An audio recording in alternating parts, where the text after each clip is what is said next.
Welcome to the Mind vs. Action journey, where every week I will share experiences, thoughts, and ideas on how you can go from thoughts in your mind to actually taking actions. Life is not formed by just what is in our mind, but by actually taking action on what is in our mind. It is not enough to simply hope, think, and wish. We must take action. I'm a different breed of human being, I'm told, because I don't do or give excuses, pity, or care what others think of me. The more I grow as a human being, the more I am told I am different, greedy, or that I fail to empathize with people. I categorically disagree at the fullest extent. I can argue that because I do not do any of these things, I actually care more about people than most do. The problem is that we are conditioned to seek pity, attention, and excuses versus the raw truth and growth that comes with it. My arguments are as follows. On excuses, I believe that if someone truly wants something, they will always figure out a way. Observe a child that has not been groomed to be afraid. That child is relentless till he gets what he wants. The child does not give excuses as to why he can't get what he wants. He just keeps trying and trying till success becomes inevitable. The problem becomes that as we get older, we learn to give up. We learn that it's okay to stop trying, that it is okay to seek any excuse possible to justify our quitting. But the folks that always get what they want, I include myself in this minority group, we never allowed for this conditioning to take place. We never learned this. It is not that we learned to never give up, we simply never learned to give up. We learned that if it was meant to be, it was up to each one of us individually to find a way and make it happen. Excuses for me do not allow for this to happen, and so I refuse to give them. I refuse to use them as ammo to my shortcomings. If I truly want something, I will always find a way and never seek an excuse as to why I can't have it. I want it, I'll get it. Period. So I am not different. Different are the ones that allow themselves to be changed by outside forces.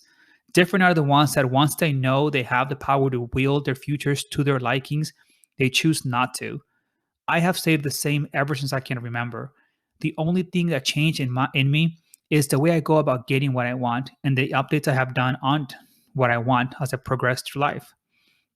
On pity, this one is definitely a hot button for me. I believe that to pity someone is to rob them of their innate human potential. To feel sorry for someone for me is like saying, I am sorry, but I do not believe you have what it takes to get what you want. And this I simply cannot do.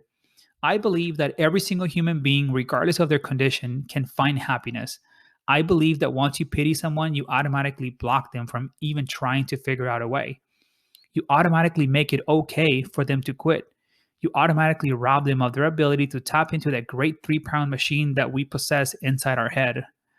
But when you empower someone by simply saying, you got this, or you can figure it out, more often than not, they will figure out a way. When you do this, you lift them, not drop them. For me, to not pity someone is to lift them, to give them back the power they thought they had lost or never even knew they had. So, no, I don't pity people because I lack a moral compass or compassion. I don't pity them because I believe in our human race and ability to always figure out a way. Now, I'm not caring of what others think of me. This one is simple. Why should I care what others think of me if they are not the ones funding my life, my dreams, or aspirations? Why should I make it my life commitment to please people that, more often than not, do not even care about me or my loved ones? Why should I dress up to impress someone? Why should I buy a particular type of home or car to impress people that I hardly even know or don't know at all? I believe that people who live trying to please others are always miserable deep inside. There is no fulfillment there, really. Think of how hard it is to please oneself when we know what goes on in our head. Now, trying to please hundreds for whom we have no idea what is truly happening in that head of them, that is just lunatic. I do not live to please anyone but myself, and if that is selfish, so be it. But for me, anyone expecting for someone to give up their happiness to make them happy, now that is selfishness at the highest degree. I believe that people that truly love you, you don't need to try to impress. They accept you exactly for who you are and who you want to be. And truly, if you do want to care for what someone thinks of you, that should be your loved ones. The funny thing is that if they truly love you back, this part is really easy because you get to simply be you always. So, if different means not giving excuses, not giving pity, or caring what others think of me, then guilty as charged. Lock me up in the jailhouse of happiness. I'm in, and I hope you are too.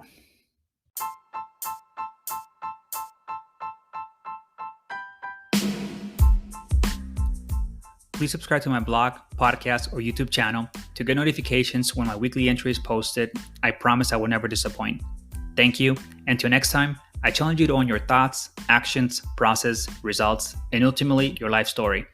Most importantly, I challenge you to go from thoughts in your mind to taking actual actions on those thoughts, as nothing happens until actions are taken.